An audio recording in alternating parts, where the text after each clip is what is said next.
신약성경 45쪽에 있습니다.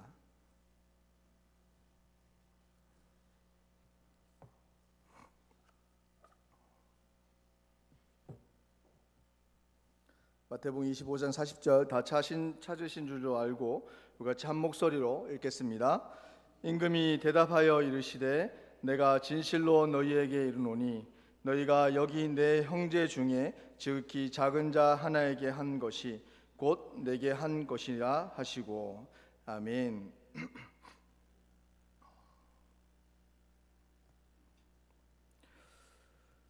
네, 여러분 저에 대한 인상이 어떻게 보이셨습니까? 저를 보셨을 때 저에 대한 인상이 어떻습니까? 감사합니다.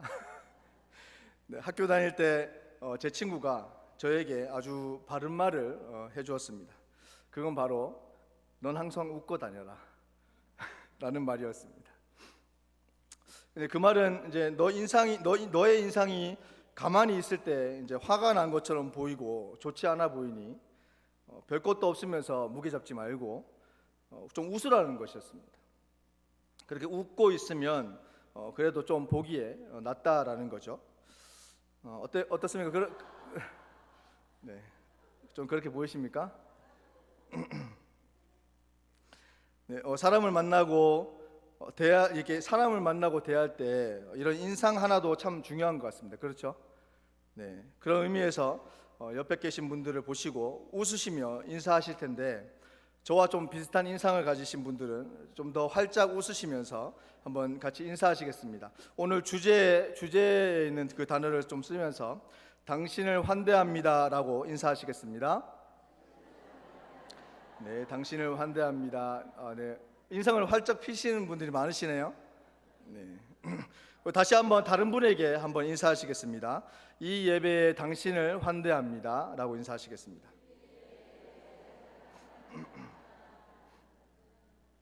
네, 여기에 오후 예배 오신 여러분 환대합니다. 주님의 이름으로 환대합니다. 네, 하나님이 저와 그리고 우리 아내에게 은혜의 눈꺼풀을 이렇게 덮어주셔서 은혜로 결혼을 하게 되고 셋째까지 낳게 되었는데요. 제가 보기에 우리 아내가 참 좋았습니다. 그래서 제가 보기에 너무 이뻐 보이고 마음씨도 참 착해 보였습니다. 그러나 완벽하지는 않더군요. 요리를 못했어요. 네, 저희 장모님은 요리를 정말 잘하시고 맛있게 이렇게 하시는데 딸이 결혼해서 고생을 많이 할까봐 요리를 미리 가르쳐주지 않았다라고 말씀하셨습니다. 그래서 제가 어떻게 했을까요? 네, 그때부터 제가 요리를 배웠습니다. 요리를 하기 시작했어요. 심지어 요리 학원까지 다녔습니다. 그래서 이제 뭐 칼도 못 쓰고 뭘 어떻게 해야 될지 모르는데 요리 학원 다니면서 칼을 어떻게 쓰는지 그리고 또 재료를 어떻게 썰어야 하는지 등등을 배우고 그때 당시에 또 한창 TV에 이 요리하는 프로그램들이 좀 많이 나왔어요. 그래서 요리를 따라 만들고 레시피가 막 인터넷에 다 나와 있기 때문에 너무나 쉽게 만들 수가 있었습니다. 그래서 그렇게 계속 만들다 보니 점점 실력이 좋아지더라고요. 이렇게 하다가는 안 되겠다 싶어서 어느 한순간 끊긴 했지만 그렇게 세월이 흘러서 이제 셋째를 낳았을 때였습니다. 갓난아기를 돌보아주러 오시는 분이 계셨어요. 가사도우미라고 해서 그 가사도우미 아주머니가 우리 집에 이렇게 오셨는데 우리 이제 이 아이를 셋째를 너무 이렇게 이뻐해 주시고 너무나 좋으신 분이어서 그러면 좀 이분에게 복음을 좀 전해야 되겠다라고 생각이 그렇게 마음이 들어서 어떻게 하면 이분에게 복음을 전할 수 있을까라는 그 고민 중에 요리를 좀 대접해서 드려야 되겠다. 요리를 좀 대접해서 이분에게 복음을 좀 전해야 되겠다라고 생각을 했습니다. 그래서 환대의 식탁을 우리 집에 꾸려서 맛있는 음식을 대접하고 이야기하다가 복음을 전해야겠다라고 생각을 했습니다. 그리고 하루 이제 월차를 내듯이 하루 일을 쉬면서 이제 그 도우미 아주머니를 계속 기다렸어요. 어떤 요리를 할까 하다가 그때 한창 제가 좀 잘 만들었던 그런 요리가 있습니다. 그게 바로 까르보나라라는 스파게티 파스타였습니다. 아십니까? 많이 드셔보셨어요? 좀 느끼하죠? 그래서 그분도 좀 연세가 있으신 분이어서 제가 까르보나라 스파게티에 청양고추를 좀 얹었어요. 그러니까 너무 맛있는 거예요. 그래서 그분이 오셔가지고 그 음식을 대접하면서 이야기를 나눴습니다. 복음을 전했어요. 그리고 얼마 있지 않아 그분이 우리 집에 와서 하시는 말씀이 자기 집 앞에 있는 교회를 나가셨다는 겁니다. 이처럼 환대의 식탁은 복음을 전하기에 너무 적절한 타이밍이었습니다. 그분을 섬긴다는 마음과 자세로 손대접한 결과는 복음으로 연결되어진 거죠. 지금 이 시간에 우리는 이러한 환대의 복음을 경험하기를 원합니다. 지금 이곳은 환대의 장소이고 말씀이라는 손대접을 받고 있는 시간입니다. 이 환대의 장소와 말씀의 손대접으로 참된 복음, 예수의 환대를 경험하는 귀한 시간이 되기를 소망합니다. 오늘 읽은 마태복음 25장 40절은 사실 31절부터 46절까지 마지막 절까지 이 단락의 어떤 중심이 되는 그런 구절입니다. 그래서 제가 이 단락이 너무 길어서 40절만 읽었는데 한번 31절부터 해서 46절까지 제가 읽으려고 합니다. 그때 자막은 나오지 않는데요. 여러분들이 가지고 계신 성경으로 눈으로 같이 따라오시면서 읽으시면 될 것 같습니다. 제가 31절부터 해서 46절까지 천천히 한번 읽어보겠습니다. 인자가 자기 영광으로 모든 천사와 함께 올 때에 자기 영광의 보좌에 앉으리니 모든 민족을 그 앞에 모으고 각각 구분하기를 목자가 양과 염소를 구분하는 것 같이 하여 양은 그 오른편에 염소는 왼편에 두니라. 그때 임금이 그 오른편에 있는 자들에게 이르시되 내 아버지께 복 받을 자들이여 나와 창세로부터 너희를 위하여 예비된 나라를 상속받으라. 내가 줄일 때에 너희가 먹을 것을 주었고 목마를 때에 마시게 하였고 나그네 되었을 때에 영접하였고 헐벗었을 때에 옷을 입혔고 병들었을 때에 돌보았고 옥에 갇혔을 때에 와서 보았느니라. 예, 의인들이 대답하여 이르되 주여 우리가 어느 때에 주께서 줄이신 것을 보고 음식을 대접하였으며 목마르신 것을 보고 마시게 하였나이까? 어느 때에 나그네 되신 것을 보고 영접하였으며 헐벗으신 것을 보고 입혔나이까? 어느 때에 병드신 것이나 옥에 갇히신 것을 보고 가서 배웠나이까 하리니 임금이 대답하여 이르시되 내가 진실로 너희에게 이르노니 너희가 여기 내 형제 중에 지극히 작은 자 하나에게 한 것이 곧 내게 한 것이니라 하시고 또 왼편에 있는 자들에게 이르시되 저주를 받은 자들아 나를 떠난 마귀와 그 사자들을 위하여 예비된 영원한 불에 들어가라. 내가 줄일 때에 너희가 먹을 것을 주지 아니하였고 목마를 때에 마시게 하지 아니하였고 나그네 되었을 때에 영접하지 아니하였고 헐벗었을 때에 옷 입히지 아니하였고 병들었을 때와 옥에 갇혔을 때에 돌보지 아니하였느니라 하시니 그때도 대답하여 이르시되 주여 우리가 어느 때에 주께서 줄이신 것이나 목마르신 것이나 나그네 되신 것이나 헐벗으신 것이나 병드신 것이나 옥에 갇히신 것을 보고 공양하지 아니하더이까? 이에 임금이 대답하여 이르시되 내가 진실로 너희에게 이르노니 이 지극히 작은 자 하나에게 하지 아니한 것이 곧 내게 하지 아니한 것이니라 하시니 그들은 영벌에 의인들은 영생에 들어가리라 하시니라. 아멘. 지금 우리가 읽은 이 내용은 양과 염소의 이야기입니다. 이 양과 염소를 이렇게 이야기하면서 종말에 관해서 말씀하고 있습니다. 그래서 인자가 재림하실 때 예수님이 재림하실 때 의인과 악인이 확실히 구분됨을 말씀하고 있습니다. 양은 구약에서 하나님의 백성으로 상징하고 있습니다. 그리고 신약에서는 예수님의 제자들로 비유하시죠. 반대로 신약에서 이곳에만 나오는 염소는 악한 자들을 상징합니다. 그래서 의도적으로 오른쪽에 양을 배치해서 하나님 나라의 왕적 본의를 가진 의의 백성들로, 그리고 반대로 왼쪽에는 저주를 받은 자들로 설정하시면서 그 가운데 기준이 되는 오늘 지금 방금 읽었던 40절 말씀으로 영생과 어둠의 불못에 들어갈 자들을 나타내고 있습니다. 그런데 오늘 이 말씀을 읽어보니까 어떠십니까? 왠지 행위로 이렇게 구원받을 것만 같아 보이지 않습니까?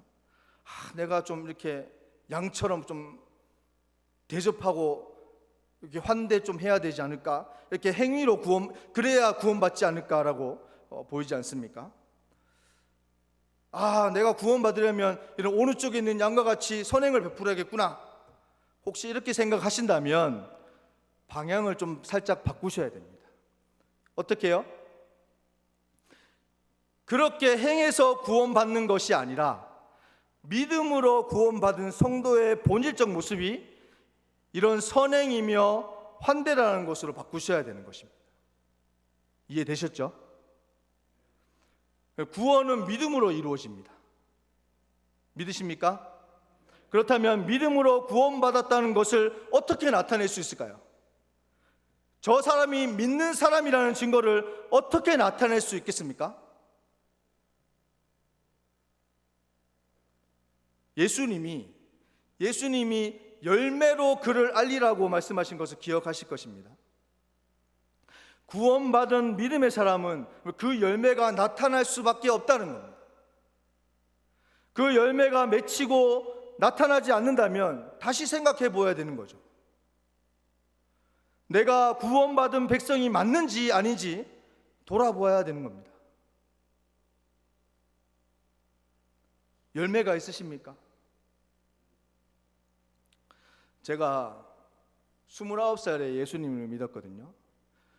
제가 예수 믿은 지 이제 얼마 안 돼서 한창 뜨거울 때 저번에 왜 선교사님은 성령의 불이 이렇게 떨어졌다고 그랬잖아요.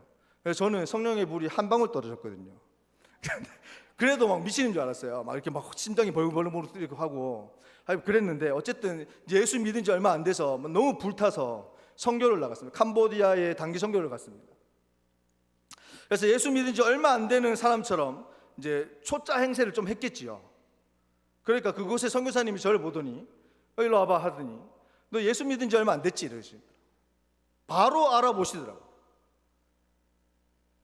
그런데 시간이 지나고 신앙생활에 어떤 연륜이 몇 년 더 묻어난 어느 날 저와 청년을 같이 지내던 형제가, 그 교회 후배가 저보고 얼굴이 많이 달라졌다라는 겁니다. 달라진 게 이 정도입니다.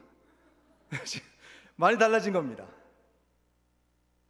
그래서 어떻게 따지면 행세가 좀 행실이 달라진 것을 말하고 있는 것이 아니겠습니까? 이렇게 지나가는 형제 자매가 그냥 봐도 변한 것 같은 모습이 열매 아니겠습니까? 그런데 많은 분들이 믿음과 행위가 멀리 떨어져 있는 것처럼 말하시는 분들이 계십니다. 그렇지 않습니다. 믿음 따로 행위 따로이지 않습니다. 믿음과 성화의 단계는 멀리 떨어져 있거나 개별적인 문제가 아닙니다. 믿음과 열매로 나타나는 행위는 동전의 양면과도 같고 손의 바닥과 등과도 같이 함께 붙어 있는 온전한 모습입니다.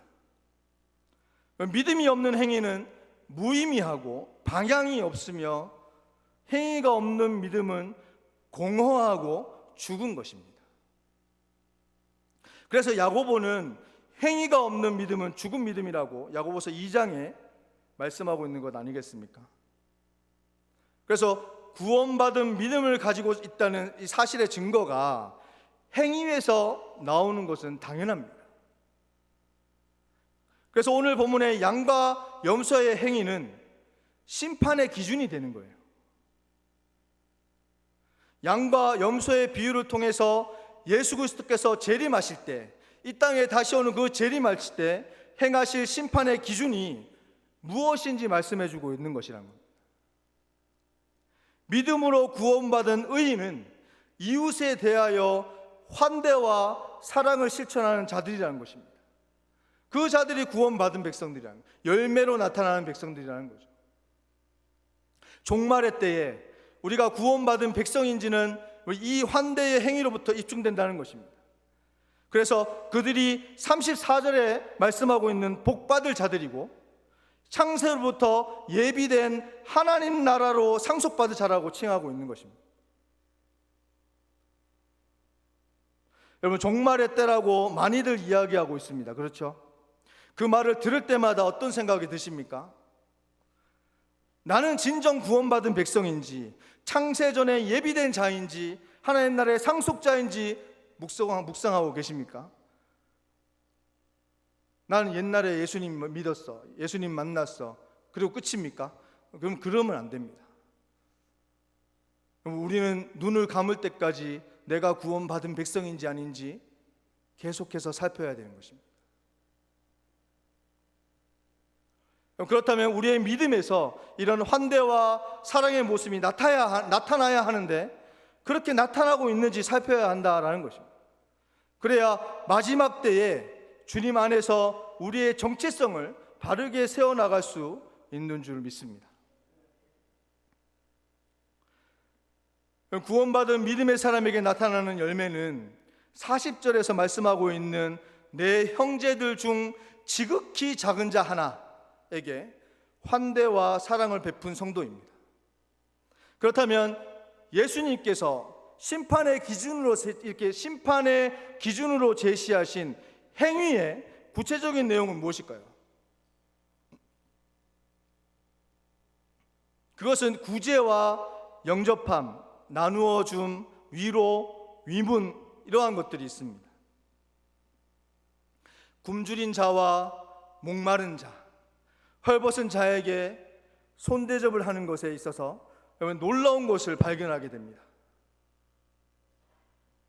그냥 어려운 사람, 굶주린 사람, 목마른 사람, 헐벗은 사람에게 그냥 손대접하는 것으로 끝나는 것이 아닙니다. 오늘 말씀에서 놀라운 것들을 발견하게 되는데, 그것은 그들을 환대하고 손대접했을 때 그것이 단순히 그 한 사람을 대접한 것뿐만이 아니라 예수님께 행한 것이라는 겁니다. 그 사람을 손대접한 것이 예수님을 손대접한 거라는 겁니다. 다시 말해서 예수님은 자신을 형제들 중 가장 보잘것없는 자와 동일시하고 있다는 것입니다. 너무 놀랍지 않아요? 여러분, 이 본문에서 이걸 보고 너무 놀라워서 의인들이나 악인들이 모두 언제 자기가 주님께 그런 선행이나 악행을 했냐고 되묻고 있는 그런 모습을 보고 있잖아요. 그러면 이 말씀을 듣고 그냥 가만히 계시는데 그러시면 안 됩니다. 그럼 이 말씀을 들을 때 우리는 정말 놀라워야 되고 소름 끼쳐야 되는 거예요.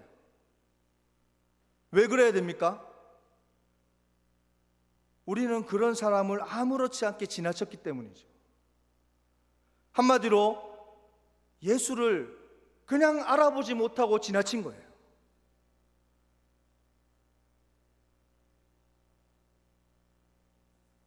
여기서 확실히 하고 넘어가야 할 것이 있습니다. 그것은 과연 누가 예수의 지극히 작은 자들이고 형제들인가 하는 것입니다. 그렇다면 누가 예수의 지극히 작은 자들이고 예수의 형제들인가? 예전의 학자들은 모든 이 세상에 있는 모든 어려움 가운데 있는 그런 인간들로 규정을 했어요. 교회와 세상과 구별하지 않고 모든 세상에 어려움을 당하는, 힘들어하는 그런 사람을 지극히 작은 자들이라고 이야기했습니다. 그러나 최근의 학자들은 마태복음 안에서의 이 형제들과 작은 자라는 이 표현이 예수의 제자들을 말하고 있는 것이 분명하다라고 정의를 내렸습니다. 그래서 저는 이걸 보고 개인적으로 저는 사실 이 범위를 좀 더 포괄적으로 넓혀서 봐야 하지 않느냐라고 생각을 하지만, 어쨌든 그렇다면 나랑 지금 같이 신앙생활하는 내 형제들, 내 지금 옆에 있는 분, 그분들 중에 어려움에 처해 있는 동료 그리스도인들이 내가 환대와 사랑을 베풀고 있는지에 대해서 다시 한번 돌아봐야 된다는 것.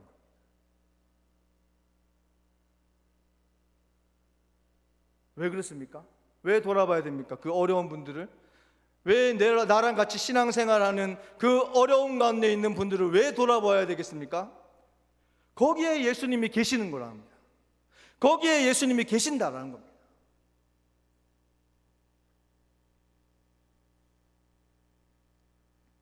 제가 인도에 단기 선교를 간 적이 있었습니다. 그곳에서 저는 예수님을 보았습니다. 어떻게 보았을까요? 근데 그때 그 충격과 감정이 아직까지 좀 생생한데, 그곳에 같이 단기 선교를 같이 갔던 목사님이 인도의 집시들에게 머물고 있는 천막집 앞에서, 집시들이 머물고 있는 천막집 앞에서 이렇게 설교를 하셨습니다. 집시들이 모인 교회에게 이렇게 말씀하셨습니다. 지금 예수님이 이 땅에 다시 오신다면 가장 먼저 어디로 오시겠습니까? 이렇게 먼저 질문을 하시고 바로 이렇게 말씀하셨습니다. 바로 여기라고 저는 확신합니다. 집시를 생각해 보십시오. 그들은 집도 없고 먹을 것도 없고 빌어먹는 그곳에 바람이 조금만 불면 날아갈 것 같은 그런 천막 아래 사는 집시들에게 예수님이 이 땅에 다시 오신다면 아마 이곳부터 오실 것 같다고 하시는 겁니다.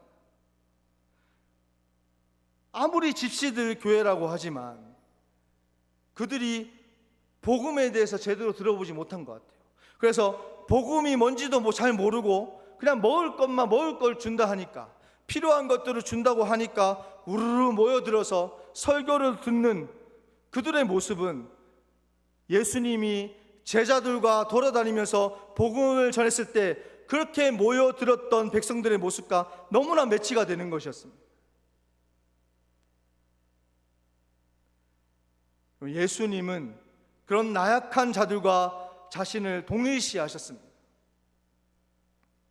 누가복음 14장 12절에서 14절에 예수님의 확실한 가르침이 나옵니다.